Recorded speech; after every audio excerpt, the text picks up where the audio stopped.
Bueno, bienvenidos a esta nueva inmersión profunda. Para quienes disfrutan desentrañar los engranajes ocultos de la sociedad, la exploración de hoy es realmente fascinante. Hola, sí, totalmente. Es un tema que a simple vista parece árido, pero tiene mucho fondo. Bastante. Imaginemos por un momento que el código de impuestos de un país no es solo una lista aburrida de números, sino un mapa del tesoro. Un mapa que revela a quién quiere proteger el Estado, a quién vigila y qué busca incentivar. Exacto. Hoy tenemos sobre la mesa un conjunto de fuentes bastante denso, extractos clave del decreto 1625 de 2016 en Colombia. La misión aquí es descifrar este laberinto de las devoluciones y compensaciones de impuestos. Y sumergirse en estas profundidades puede sonar a un tema solo para especialistas. Pero la realidad es que cuando un gobierno devuelve un peso, envía un mensaje clarísimo sobre las prioridades de su economía. Así es. Ok, vamos a desempacar esto. Revisando los documentos, el primer bloque que llama mucho la atención es cómo el sistema actúa como un salvavidas. Para las empresas al borde del colapso, claro. Sí, las fuentes mencionan un salvoconducto para entidades bajo regímenes de insolvencia, o sea, la Ley 1116 de 2006 o en acuerdos de reestructuración por la Ley 550. Ajá, la de 1999. Esa misma. Tienen el derecho de pedir que les devuelvan la retención en la fuente del impuesto sobre la renta. Pero, ¿cómo funciona esto en la práctica para un negocio que apenas tiene para la nómina? Bueno, si conectamos esto con el panorama general, nos damos cuenta de que el Estado está priorizando que la empresa sobreviva por encima de recaudar impuestos ya mismo. O sea, ¿perdonan la deuda temporalmente? Digamos que hay que pensar en la retención como un pago anticipado. Mes a mes, el gobierno toma una tajada de los ingresos. Pero si la empresa entra en insolvencia formal... Que es cuando declaran que no pueden pagar sus deudas. Exactamente. En ese punto, cada billete en la caja registradora es oxígeno. Al devolver esas retenciones, el Estado inyecta liquidez vital para salvar empleos. Pero fíjate que las fuentes marcan una ventana de tiempo muy estricta para este rescate. Hablan de un máximo de 3 años. Sí, contados desde que se confirma el acuerdo de reorganización. Claro, entonces no es un subsidio eterno. Para nada. La idea es darles tiempo para respirar, estabilizarse y luego volver a la normalidad fiscal. No quieren empresas zombies, sino un puente hacia la recuperación. ¿Tiene sentido? Ahora, cambiando un poco de escala, el decreto no solo se preocupa por las empresas locales.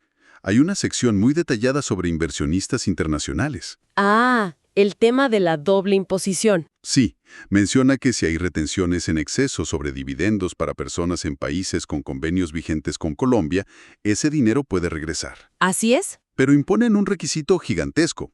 Hay que probar la permanencia de la inversión por 3 años. ¿Por qué tanta exigencia de estabilidad al capital extranjero? Ahí entra en juego el equilibrio de atraer inversión sin regalar el recaudo. Los convenios existen para no cobrar impuestos 2 veces por la misma ganancia. Una en Colombia y otra en su país, claro. Exacto. Pero el Estado exige esos 3 años porque no quiere capitales golondrina. Fondos que entran, cobran el dividendo y desaparecen. Las fuentes dicen que piden certificados de residencia fiscal expedidos por la autoridad competente del otro país. Sí, no sirve una carta firmada por el inversionista. El Estado necesita garantías oficiales.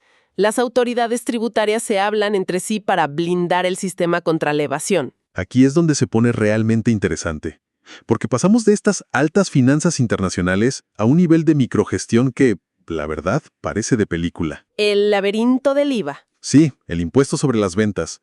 Fija reglas muy minuciosas para productores de bienes exentos en el sector agropecuario. Huevos, leche, carne. Es increíble el nivel de detalle. Las fuentes dicen que para pedir una devolución, el contador de una granja avícola tiene que reportar el pago de cuotas de fomento avícola al FONAD. El Fondo Nacional Avícola. ¿Y exigen rastrear esto desde el encasetamiento? Que entiendo es cuando el pollito sale de la incubadora. Y entra al galpón, sí. Lo fascinante aquí es cómo el código tributario se convierte en la herramienta para forzar la formalización en el campo. Porque históricamente ha sido muy informal, ¿no? Altísimamente informal. Muchos negocios en efectivo, sin facturas.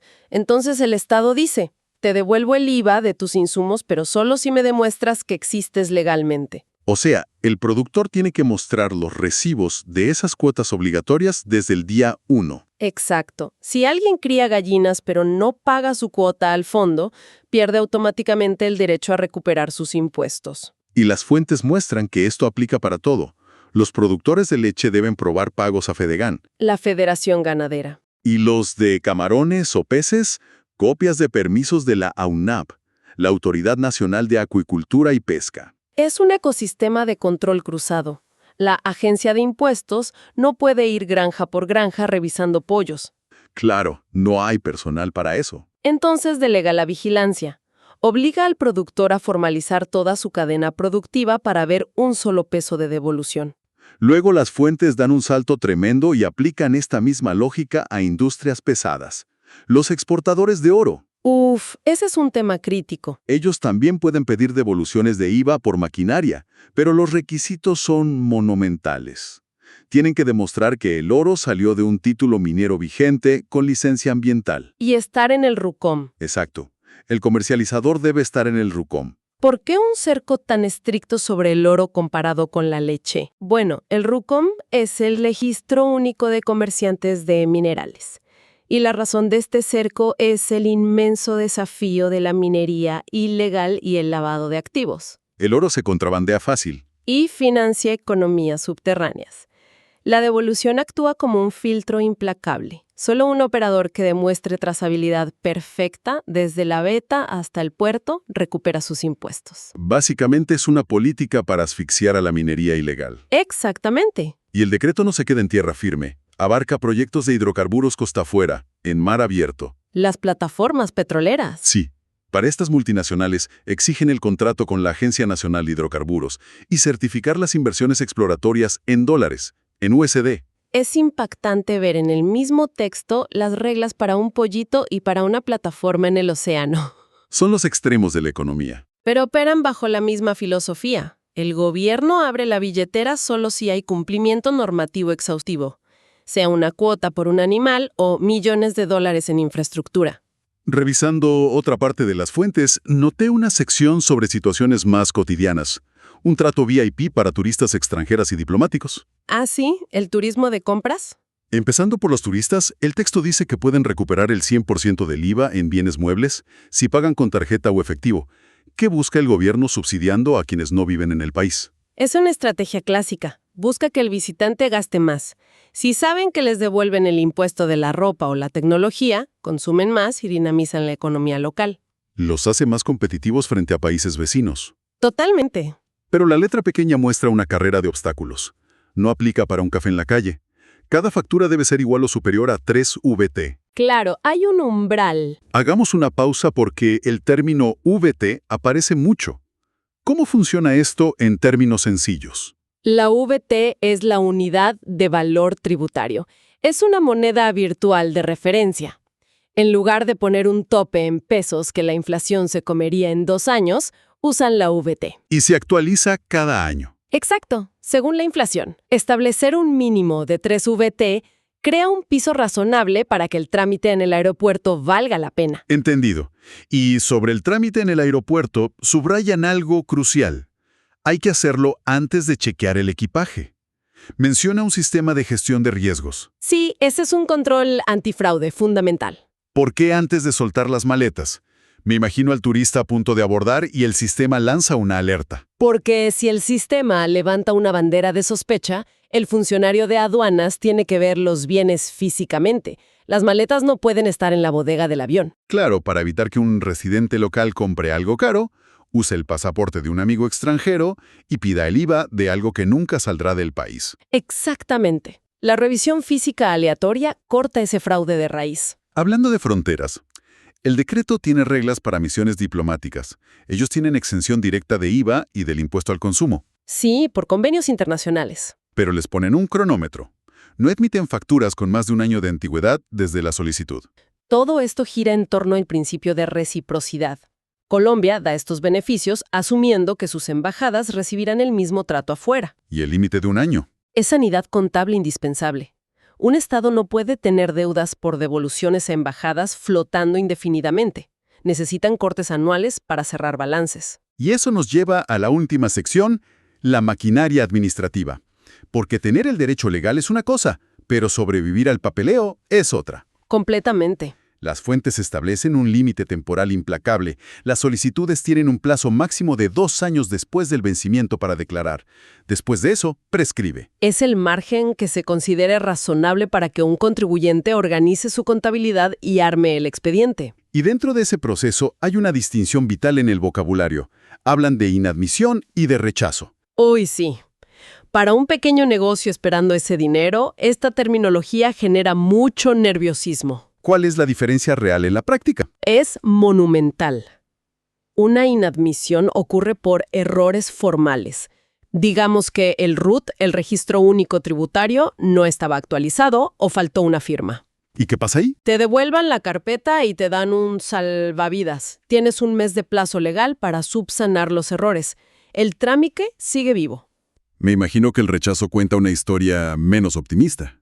El rechazo es la guillotina. Ocurre por problemas de fondo. Por ejemplo, pedirlo fuera de los 2 años o pedir plata que ya te habían compensado. Ahí el proceso muere sin segundas oportunidades. ¡Qué tensión! Y, navegando por esto, encontré el régimen simple de tributación, diseñado para facilitar el pago a emprendedores. Sí, unifica y simplifica pagos. Las fuentes detallan que si en este régimen quedan saldos a favor, el dinero se compensa automáticamente con recibos futuros, pero prohíben usarlo para deudas de anticipos. ¿Así es? ¿Por qué bloquean eso si el dinero es del contribuyente? Porque el régimen simple requiere un flujo de caja constante para el Estado, garantizado por esos anticipos bimestrales.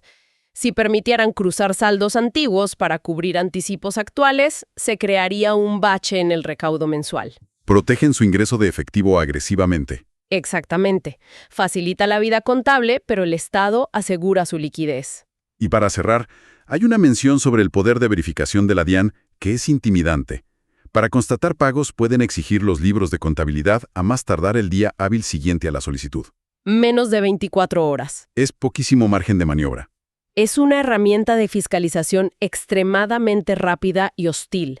Manda un mensaje preventivo. Ni se te ocurra pedir una devolución a menos que tu contabilidad esté impecable y lista para una auditoría inmediata. ¿Disuade solicitudes frívolas o balances maquillados? Totalmente. Entonces, ¿qué significa todo esto? Vemos grandes empresas buscando oxígeno, pequeños productores demostrando formalidad y turistas abriendo maletas en el aeropuerto. Significa que el sistema de devoluciones es una balanza increíblemente sensible. En un lado, el Estado necesita inyectar liquidez e incentivar la inversión. Y fomentar el turismo. Sí, pero en el otro lado hay un riesgo masivo de fraude y evasión. Toda esta barrera burocrática, desde el certificado consular hasta las 24 horas para auditar libros, es un muro de contención. Devuelven los fondos, pero obligan a atravesar un campo minado de pruebas. Para garantizar que cada peso retorne a manos legítimas. Para resumir el terreno cubierto hoy, para quienes nos acompañan, vimos cómo un decreto aparentemente árido esconde estrategias de supervivencia a través de leyes de insolvencia. Y la logística detrás de los turistas y el sistema de riesgos aduaneros. Además de la antigua reciprocidad de las embajadas internacionales. También descubrimos cómo la pesada burocracia rastrea desde una cuota avícola de un pollito hasta los registros mineros para exportar oro. Esto plantea una pregunta importante, una reflexión final sobre el diseño de las políticas públicas. Si el sistema exige un nivel de prueba tan microscópico, rastrear facturas exactas, verificar fondos gremiales o mantener infraestructura en aeropuertos para compras de 3VT, Sí. llega un punto en que el costo administrativo de auditar cada papel supera el beneficio económico que el propio Estado intenta generar. Expone el eterno dilema de encontrar el equilibrio entre el control absoluto contra la evasión y la agilidad de una economía. Una perspectiva excelente para analizar. Con esa reflexión cerramos nuestra exploración de hoy. Un inmenso agradecimiento a la audiencia por acompañarnos a desentrañar estos entresijos legales que moldean en silencio el ritmo del país. La invitación es a seguir con esa curiosidad viva. Hasta la próxima Inversión Profunda.